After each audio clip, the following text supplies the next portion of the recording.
నమస్కారం వార్తలకు స్వాగతం. ముందుగా ముఖ్యాంశాలు. డిప్యూటీ సీఎం బట్టి విక్రమార్క ప్రెస్ మీట్, పలు అంశాలపై వివరణ.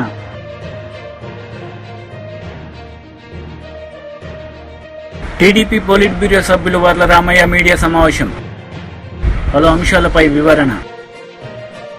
డిప్యూటీ సీఎం బట్టి విక్రమార్క ప్రెస్ మీట్ నిర్వహించారు. ఈ సందర్భంగా పలు అంశాలపై ఆయన మాట్లాడారు.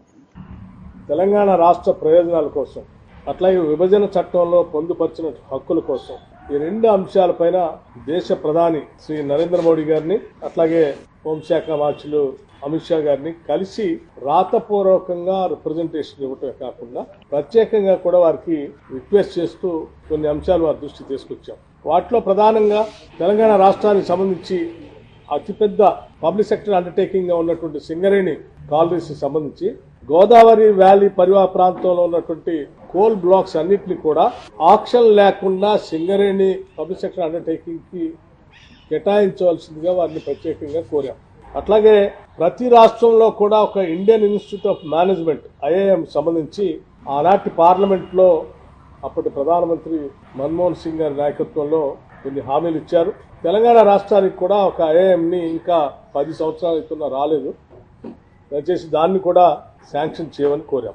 అట్లాగే ఆనాటి విభజన కంటే ముందు రాష్ట్రానికి సంబంధించిన ఐటీఐఆర్ ప్రాజెక్ట్ పెద్ద ఎత్తున ఉపయోగపడే కార్యక్రమంలో భాగంగా తెలంగాణ రాష్ట్రానికి ఆనాటి ప్రభుత్వం శాంక్షన్ చేసింది. 2014 తర్వాత టీఆర్ఎస్ పార్టీ ప్రభుత్వాన్ని ఏర్పాటు చేసి 10 సంవత్సరాలు దాని గురించి పట్టించుకోకుండా గాలికి వదిలేయటం వల్ల ఐటీఐఆర్ ప్రాజెక్టు మేము కోల్పోయాం. దాన్ని తిరిగి పునరుద్ధరించి తెలంగాణ రాష్ట్రానికి ఇవ్వాల్సిందిగా కూడా ప్రత్యేకంగా కోరాం. అట్లాగే విభజన చట్టంలో పొందుపరిచినటువంటి రైల్వే కోచ్ ఫ్యాక్టరీకి సంబంధించి కాజీఫ్యాట్ రైల్వే కోచ్ ఫ్యాక్టరీకి సంబంధించి ప్రత్యేకంగా వారికి గుర్తు చేసి దీన్ని కూడా మంజూరు చేయవలసిందిగా కోరాం.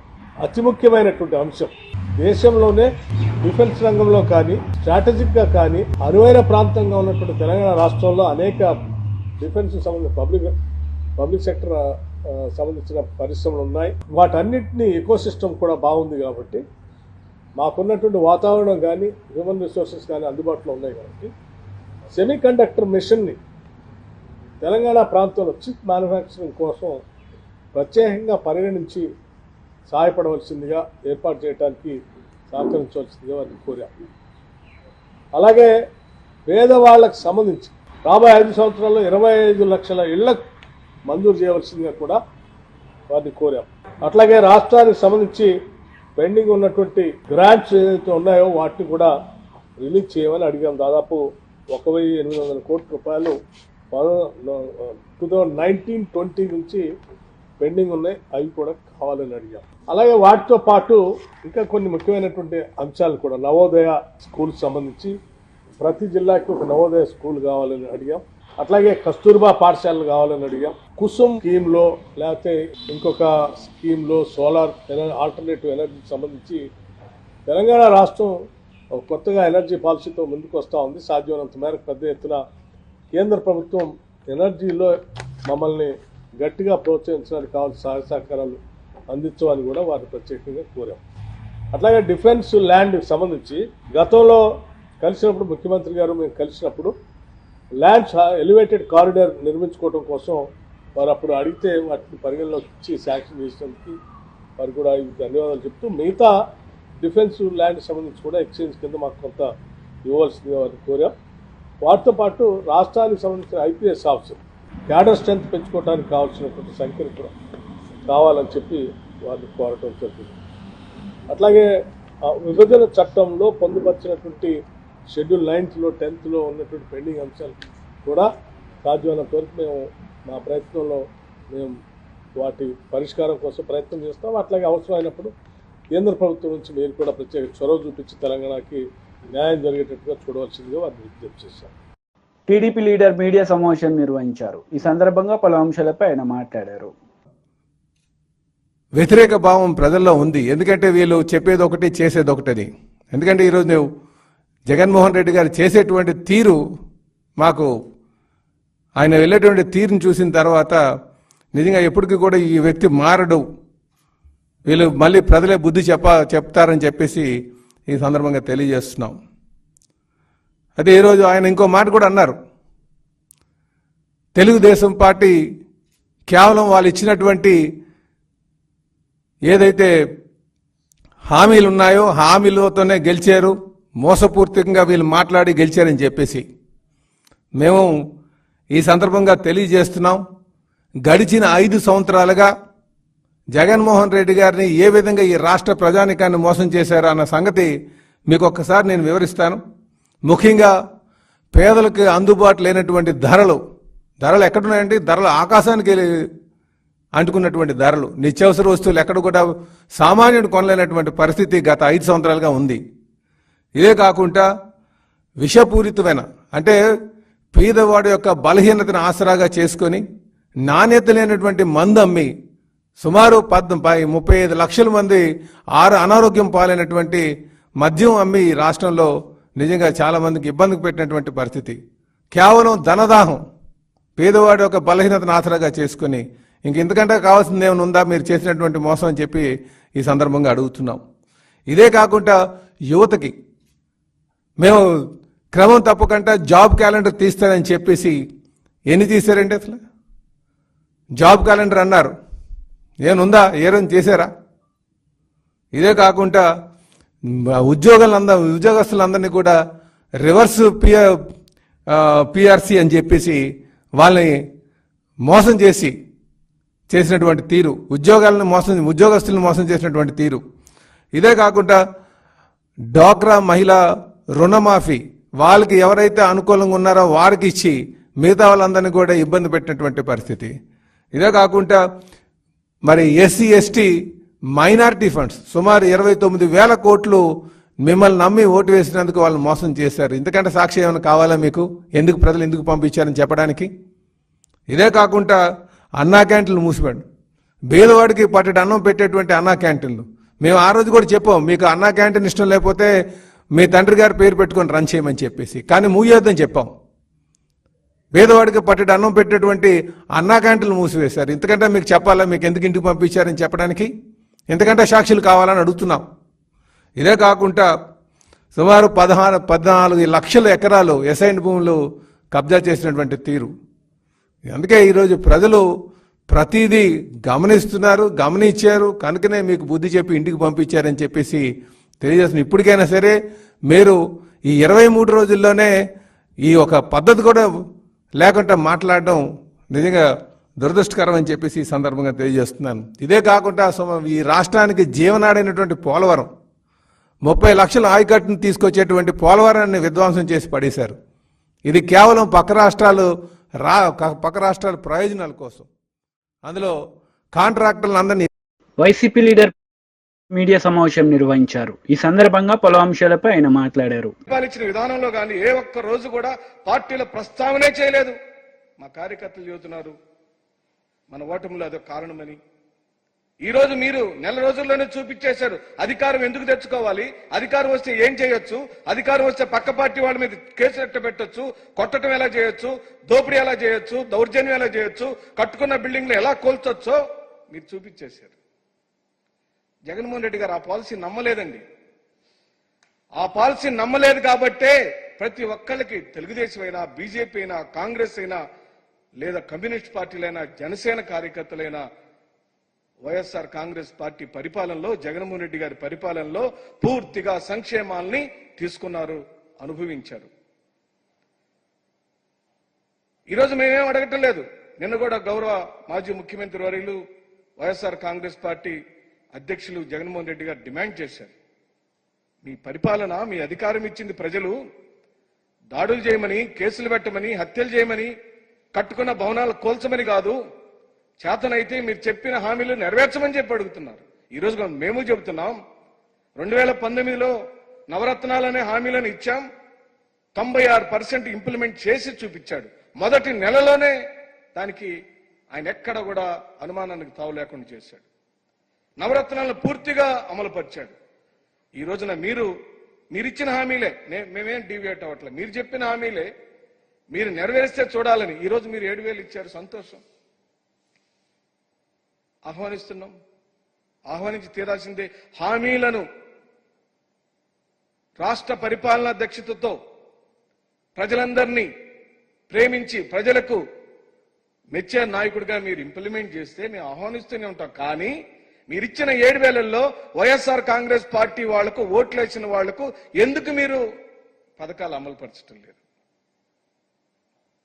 చేసే మంచి పనిలో మళ్ళీ ఎందుకు మీరు దాన్ని పార్టీ పరంగా చూస్తున్నారని ప్రశ్నిస్తున్నాం. అది కూడా ఎక్కువ మంది దళితులకు మాత్రమే హెరాస్మెంట్ ఎందుకు జరుగుతుంది గ్రామాల్లో అని చెప్పి అడుగుతున్నాం. అంటే పెన్షన్ కావాలంటే మళ్ళీ వెళ్ళి తెలుగుదేశం పార్టీకి సంబంధించిన గ్రామ నాయకుడు కాళ్లు పట్టుకోవాలా? తెలుగుదేశం పార్టీకి సంబంధించిన కార్యకర్తలు నాయకుల యొక్క గడ్డం పట్టుకుని బతిమలాడాలా? ప్రజలకు హక్కుగా రావాల్సిన పెన్షన్లైనా పథకాలైనా ఎందుకు తెలుగుదేశం పార్టీ నాయకులు కాళ్లు పట్టుకోవాలని చెప్పి అడుగుతున్నాం. ఎందుకు ఆ విధమైన వాతావరణాన్ని తీసుకొచ్చారని చెప్పి అడుగుతున్నాం. మీకిచ్చిన ప్రజలు మాకిచ్చిన ప్రజలు ఒకరే అయినప్పుడు మీరు అధికారంలోకి వచ్చిన ప్రజలందరినీ సమానంగా చూడాల్సిన పరిస్థితి ఉండినప్పుడు ఈ వ్యత్యాసం ఎందుకు వస్తుందో ఆలోచించమని, ఆ వ్యత్యాసాన్ని లేకుండా చూడమని కూడా మేము డిమాండ్ చేస్తున్నాం. మీరు చెప్పిన ప్రధానమైన హామీలు తల్లికి వందనం 15,000 రూపాయలు. 15,000 రూపాయలు ఇంట్లో ఎంతమంది పిల్లలు ఉంటే రాష్ట్ర ప్రజలారా, పాత్రికేయ మిత్రులారా మీకు కూడా గుర్తు చేస్తున్నాం. ఈ రాష్ట్రంలో 1 కోటి మంది పిల్లలు బడులకు వెళ్తున్నారు. 1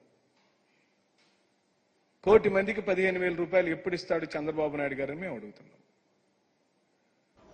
బీఆర్ఎస్ లీడర్ మీడియా సమావేశం నిర్వహించారు. ఈ సందర్భంగా పలు అంశాలపై ఆయన మాట్లాడారు. ప్రపంచానికి తెలుసు చాలా విషయాలు. ఏది పరిశ్రమలు కానివ్వండి, నెలకొల్పడంలో కానివ్వండి, జాతీయ రహదారులు కానివ్వండి, విద్యా సంస్థలు కానివ్వండి, ఇవన్నీ సరే కొన్ని చేశారు, కొన్ని చేయవలసిన అవసరం ఉంది. అవన్నీ కూడా మనం పదే పదే పార్లమెంట్లో కానివ్వండి, శాసనసభ తీర్మానాల ద్వారా కానివ్వండి, గౌరవ తెలంగాణ రాష్ట్ర తొలి ముఖ్యమంత్రి కల్వకుంట్ల చంద్రశేఖరరావు గారు ఢిల్లీ పర్యటన లోపల మోడీ గారికి, ప్రధానమంత్రి గారికి లిఖితపూర్వకంగా ఇచ్చినటువంటి లేఖలు కానివ్వండి, ఇవన్నీ కూడా 2 రాష్ట్రాల్లో ఉన్నటువంటి తెలుగు ప్రజలతో పాటు ప్రపంచంలో వివిధ దేశాల్లో ఉన్నటువంటి తెలుగు ప్రజలకు అందరికీ కూడా తెలుసు. ఎందుకంటే ఆసక్తి ఉన్నది, మా రాష్ట్రం ఇట్లా అభివృద్ధి చెందుతుందనేటువంటి ఆసక్తి 2 తెలుగు రాష్ట్రాల ప్రజలకు ఉంది. కాబట్టి ఈ విషయాలన్నీ కూడా తెలుసు.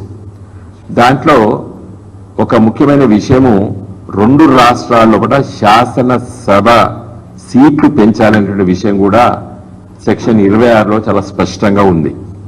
తెలంగాణ రాష్ట్రానికి ఎన్ని సీట్లు పెంచాలి, మరి అదేవిధంగా ఆంధ్రప్రదేశ్ రాష్ట్రానికి ఇప్పుడు 175 ఆంధ్రప్రదేశ్లో శాసనసభ సీట్లున్నాయి, దాన్ని 225గా పెంచాలని చెప్పి 119 ఉన్నటువంటి స్థానాల్ని 153కి తెలంగాణలో పెంచాలని చెప్పేటువంటి మరి ఆ ప్రొవిజన్ సెక్షన్ 26లో డీలిమిటేషన్ ఆఫ్ కాన్స్టిట్యున్సీస్ అనేటువంటి దాంట్లో సవివరంగా వివరించబడ్డది.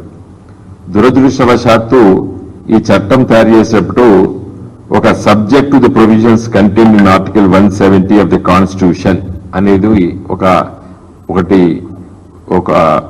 వర్బటం ఒక ఉండడం వల్ల మరి ఆర్టికల్ 170 ఏం చెప్తుందంటే 2026 తర్వాత మొదటి సెన్సెస్ తర్వాత వచ్చేటువంటి దాని ప్రకారంగా చేయాలని చెప్పింది. కాబట్టి మేము చెయ్యలేమని చెప్పి కేంద్ర ప్రభుత్వం చెప్పింది.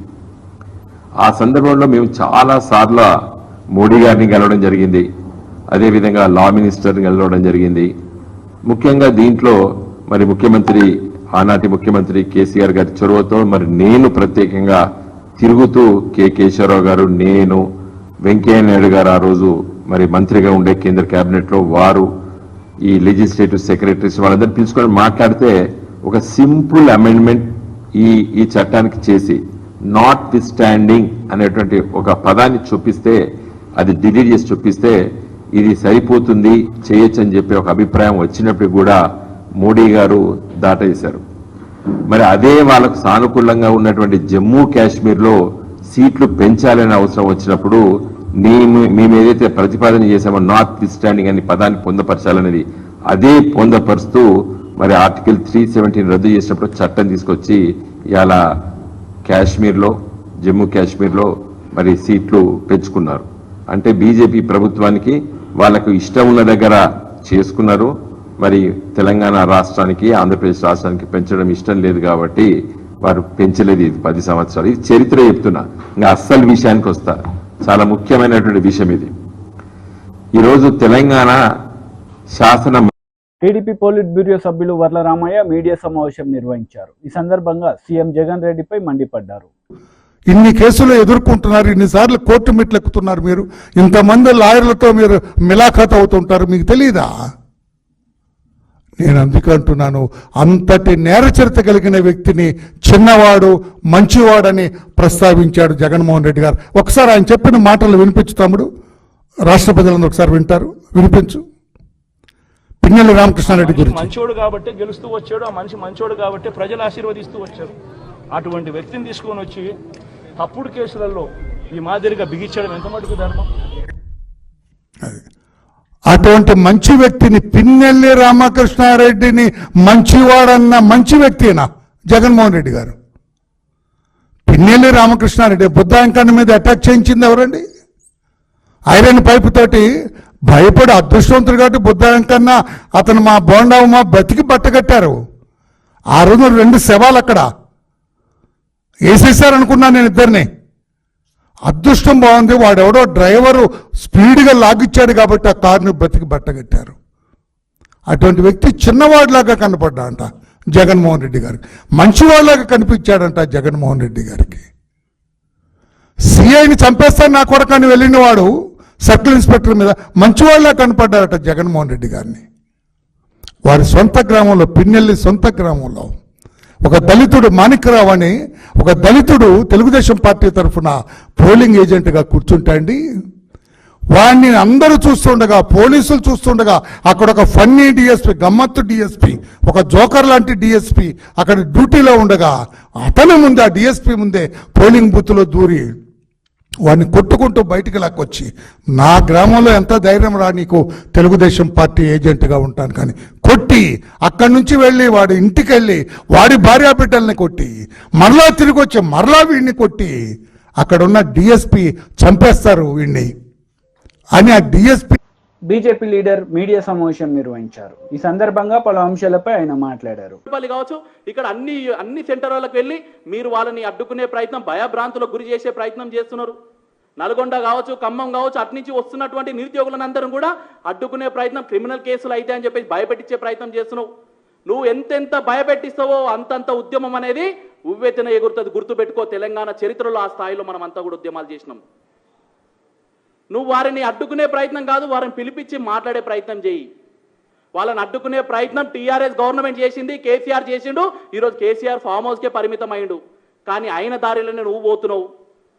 నిన్ను కూడా అదే పరిస్థితికి తీసుకొచ్చే బాధ్యత తెలంగాణ రాష్ట్రంలో ఉన్నటువంటి యువ మోర్చా కార్యకర్తల పైన ఉన్నది. నిరుద్యోగుల పక్షాన పోరాడే తత్వం మాలో ఉన్నదని చెప్పేసి ఈ సందర్భంగా మీ అందరు కూడా తెలియజేస్తున్నాను. అదేవిధంగా ఈరోజు ఎవరెవరైతే మా కార్యకర్తలు ఉన్నారో తక్షణమే వారందరినీ కూడా ఖచ్చితంగా మీరందరూ కూడా విడుదల చేయాలి. వాళ్ళందరినీ కూడా భయభ్రాంతులకు గురి చేసే ప్రయత్నం చేస్తున్నారు. ఖచ్చితంగా వీటి విషయాలలో మేము రాష్ట్ర స్థాయిలో చేయాల్సినటువంటి కార్యక్రమాలన్నీ కూడా చేస్తాం. ఎక్కడైతే నిరుద్యోగుల పక్షాన మీరు అసభ్యంగా ప్రవర్తించిరో వాటిపైన హెచ్ఆర్సీ వరకు కూడా పోవడానికి మేమందరం కూడా సిద్ధంగా ఉన్నాం. అంతిమంగా నిరుద్యోగులకు కావాల్సినటువంటివన్నీ కూడా సాధించుకోవడానికి యువమోర్చా కార్యకర్తలంతా కూడా తయారుగా ఉన్నారు.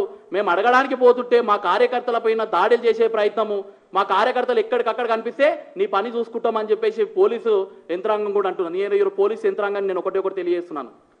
ప్రభుత్వం అనేది, ప్రభుత్వం నడిపించే వ్యక్తులు అనేది శాశ్వతం కాదు, ప్రభుత్వం శాశ్వతం. అక్కడ ఈరోజు ప్రభుత్వంని నడిపించేది రేవంత్ రెడ్డి కావచ్చు, గతంలో కేసీఆర్ కావచ్చు, భవిష్యత్తులో ఇంకెవరైనా రావచ్చు. కాబట్టి ఉన్నతాధికారులకు యువమోర్చా ద్వారా మేము ఒకటి తెలియజేస్తున్నాం. మీరు శాంతియుతంగా జరుగుతున్న ఉద్యమాన్ని మీరు డైవర్ట్ చేసే ప్రయత్నం చేయొద్దు. రేవంత్ రెడ్డి గారు చెప్పినటువంటి మాటలు కనుక విని మా నిరుద్యోగుల పైన కనుక అంచివేసే ప్రయత్నం మీరు ఎట్టి పరిస్థితుల్లో చేయొద్దు. కాబట్టి రాబోయే రోజులలో ప్రభుత్వాలు అనేది మార్పులు చేర్పులు జరుగుతూ ఉంటాయి. కాబట్టి రేవంత్ రెడ్డి గారి కోసము, వ్యక్తుల కోసము పని చేయడం అనేది మానుకోవాలి. మా నిరుద్యోగుల సమస్యల గురించి మేము శాంతియుతంగా ఏదైతే కార్యక్రమాలు చేస్తామో వాటికి సమాజం మొత్తం కూడా కలిసి వస్తుంది. దాని సందర్భంగానే ప్రభుత్వ యంత్రాంగం కూడా ముందుకొచ్చే విధంగా మీరు కూడా ప్రయత్నం చేయాలి తప్ప ప్రభుత్వాలు ఏవైతే హామీలు ఇచ్చిరో, ప్రభుత్వం ఏదైతే ఆర్డర్లు ఇచ్చిరో ఆర్డర్ల ప్రకారం మా మీద అణచివేతలు చేస్తే మాత్రం ఖచ్చితంగా ఊరుకునే పరిస్థితికి లేదని చెప్పేసి ఈ సందర్భంగా కూడా తెలియజేస్తున్నాను.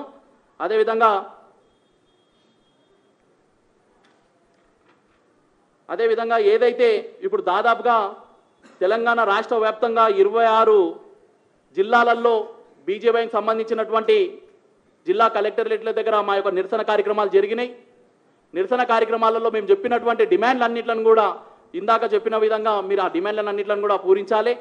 ఇక్కడ కూర్చున్నటువంటి మా కార్యకర్తలని మీరు లాఠీలతో కొట్టడం కాదు, దాదాపుగా అమ్మాయిలను చూడకుండా కూడా కొట్టడం కావచ్చు, లేకుంటే ఆ విధంగా చేస్తున్నాం. మేము న్యాయమైనటువంటి పోరాటం చేస్తుంటే మా మీద ఈ విధంగా మీరు దురుసుగా ప్రవర్తించడం కరెక్ట్ కాదని చెప్పేసి తెలియజేస్తున్నాను.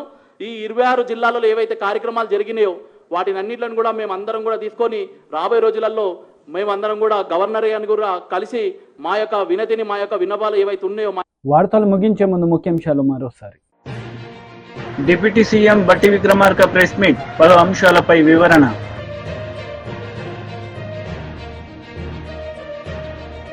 టీడీపీ పోలిట్ బ్యూరో సభ్యులు వర్ల రామయ్య మీడియా సమావేశం, పలు అంశాలపై వివరణ. ఈ వార్తలు ఇంతటితో సమాప్తం. తిరిగి ప్రసారమయ్యే వార్తల్లో మళ్ళీ కలుద్దాం. అంతవరకు సెలవు. నమస్తే.